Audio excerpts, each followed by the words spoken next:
മുത്തായി നബി സല്ലല്ലാഹു അലൈഹി വസല്ലമ തങ്ങളെ പട്ടിണിക്കിടാം എന്നുള്ള തീരുമാനം വന്നു.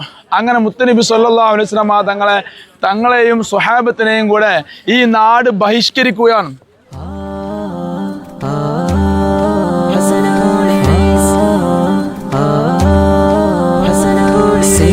സമർപ്പണം ഹസന ഹോളിഡേയ്സ് മാതൃകാ മഹത്തരം ഹസന നിർഭയം നമ്മുടെ നാട്ടിൽ വെച്ചുകൊണ്ട് തന്നെ മുത്തായി നബി സല്ലല്ലാഹു അലൈഹി വസല്ലമ തങ്ങളെ പട്ടിണിക്കിടാം എന്നുള്ള തീരുമാനം വന്നു.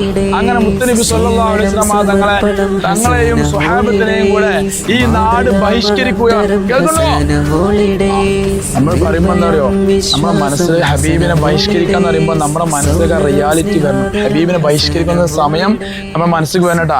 വെറുതെ ഒന്ന് കേട്ടിപ്പുറത്ത് പോയി കഴിഞ്ഞാൽ നമുക്ക് എന്നേക്കും നഷ്ടമായി മാറും. ഹബീബായ തങ്ങൾ പരിശുദ്ധ മദീനയിൽ വെച്ചുകൊണ്ട് നമ്മൾ ഈ പറയുന്നതും കേൾക്കുന്നതൊക്കെ കാണുന്നുണ്ട്.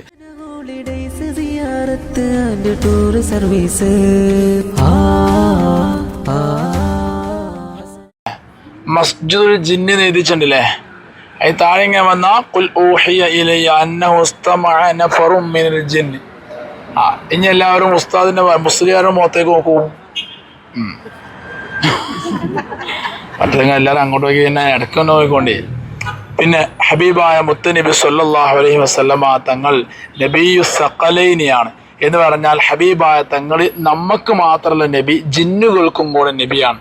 അതുകൊണ്ട് തന്നെ മുത്തുനബി സല്ലല്ലാഹു അലൈഹി വസല്ലമ തങ്ങൾ ജിന്നുകൾക്ക് പലപ്പോഴും ക്ലാസ് എടുത്തിരുന്ന, ഹബീബായ തങ്ങളും ജിന്നുകളും പലപ്പോഴും സംവദിച്ചിരുന്ന ഒരു സ്ഥലമാണ് ഈ മസ്ജിദുൽ ജിന്ന് എന്ന പേരിൽ അറിയപ്പെടുന്ന ഈ പള്ളി നിൽക്കുന്ന സ്ഥലം. ഓക്കെ, ഇങ്ങോട്ട് അറിയപ്പെടുന്നത് മസ്ജിദുൽ ജിന്ന് എന്നാട്ടാ. അപ്പൊ ഹബീബായ തങ്ങളും ജിന്നുകളും തമ്മിൽ പലപ്പോഴും അവർ തമ്മിൽ ഒരുമിച്ച് കൂടിയുന്ന സ്ഥലം. എവിടെ ഇപ്പം നമ്മൾ ഉള്ളത്? നമ്മൾ നിൽക്കുന്ന സ്ഥലത്തിൻ്റെ മഹത്വം മനസ്സിലാക്കി ഹബീബ് ഇരുന്ന ഹബീബിൻ്റെ ഓരോ അനുഭവങ്ങളുള്ള സ്ഥലങ്ങളാണ്. ഇതൊന്നും ഒരു നിസ്സാരമായല്ല. ഈ ഭൂമിയൊക്കെ എത്ര ഭാഗ്യം ലഭിച്ചാലേ നമുക്ക് ജീവിതത്തിൽ ഒരു ദിവസമേ ഇവിടെ വരാൻ കഴിയുന്നുള്ളൂ. എന്നാൽ ഈ ഭൂമിക്ക് ഹബീബിൻ്റെ കൂടെ ഒരുപാട് സമയങ്ങൾ ചെലവഴിക്കാൻ ഭാഗ്യം ലഭിച്ചിട്ടുണ്ട്. ഹബീബിൻ്റെ കൂടെ ഒരു നിമിഷം തന്നെ ചെലവഴിച്ച ആ ഭൂമി എന്താണ്? വലിയ ബറക്കത്തുള്ളതാണ്. ആ ഹബീബിൻ്റെ കൂടെയാണ് എന്തായി കാലങ്ങളോളം ജിന്നുകൾക്ക് സംവദിക്കാൻ വേണ്ടി അവസരം ഉണ്ടാവുന്ന വലിയ തൗഫീഖുകളാണ്. ഇനി എല്ലാവരും ഇങ്ങോട്ട് നോക്കൂ. എന്താണ് അവിടെ കാണുന്നത്? ഈ വല്യമ്മ എന്താ കണ്ടത്? കണ്ടില്ല, തിരിയുള്ളൂ അല്ലേ? എന്താ കണ്ടത്? തയ്യ പറയണോ? തയ്യങ്ങ നോക്ക, എന്താ ഇത് ഏതാ പറയണ്ടേ? പറ. അപ്പൊ ഈ കാണുന്ന വഴിയുണ്ടല്ലോ, ഈ കാണുന്ന വഴിയാണ് നമ്മളിവിടെ ഉദ്ദേശിക്കുന്നത് കേട്ടോ. ഈ വഴി നമ്മൾ പറയുമ്പോൾ നമ്മൾ പഴയ കാലത്തേക്ക് നമ്മുടെ മനസ്സ് കൊണ്ടുവരും. ഇതിപ്പോ ഹൈവേ വലിയ ടെറസൊക്കെ ആയി അല്ലേ. ഈ കാണുന്ന വഴിയെ പറയുന്ന പേരാണ് സറഹുൽ അംബിയ, അംബിയാക്കൾ പോയിരുന്ന വഴി. ഇങ്ങോട്ട് അംബിയാക്കൾ, അതായത് ഒന്നും കൂടി മലയാളീകരിച്ച് പറഞ്ഞാൽ മക്കയിലേക്ക് അംബിയാക്കളൊക്കെ വന്നിരുന്ന വഴി. അതുപോലെ തന്നെയാണ് ബത്തുഹ, ഹബീബായ മുത്തനബി സല്ലല്ലാഹു അലൈഹി വസല്ലമ തങ്ങള് 43 വയസ്സിൽ പബ്ലിക്കായി കൊണ്ട് ജനങ്ങളിൽ എന്തായി പ്രബോധനം തുടങ്ങിയില്ലേ.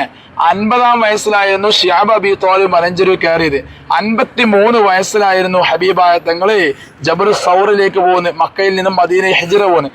അങ്ങനെ പോയ സമയത്ത് ഹബീബായ തങ്ങൾ നടന്നിരുന്ന പോയിരുന്ന ഇതുവഴിയാണ് എന്നും ചരിത്രങ്ങളിൽ കാണാം. അതുകൊണ്ട് ഈ ത്വരീഖുൽ ഹിജ്ർ എന്നും കൂടെ ഈ വഴിക്ക് പറയട്ടോ.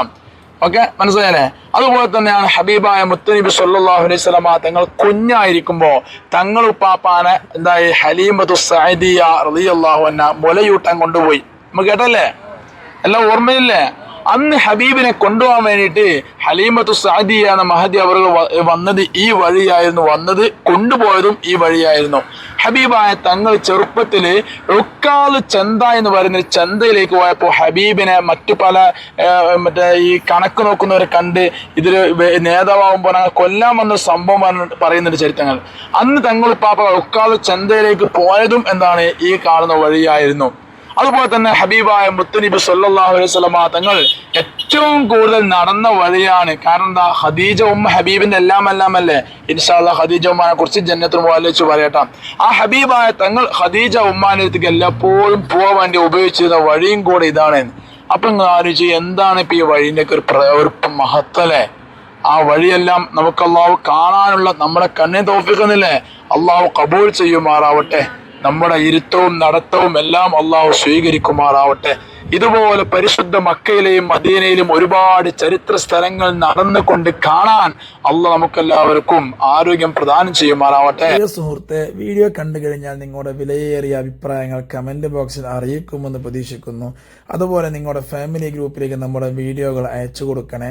നമ്മുടെ ചാനൽ സബ്സ്ക്രൈബ് ചെയ്യാൻ മറക്കരുത്. എങ്കിലേ നിങ്ങളുടെ മൊബൈലിലേക്ക് ഓരോ വീഡിയോകൾ നോട്ടിഫിക്കേഷനായി എത്തുകയുള്ളൂ. അടുത്ത ഉംറ ഇൻഷാ അല്ലാഹ് സെപ്റ്റംബർ 23 88,500 രൂപ മാത്രമാണ്. ഡയറക്റ്റ് ഫ്ലൈറ്റ് ആണ്. താഴെ കാണുന്ന നമ്പറിൽ ബന്ധപ്പെടുക. നിങ്ങളുടെ സീറ്റുകൾ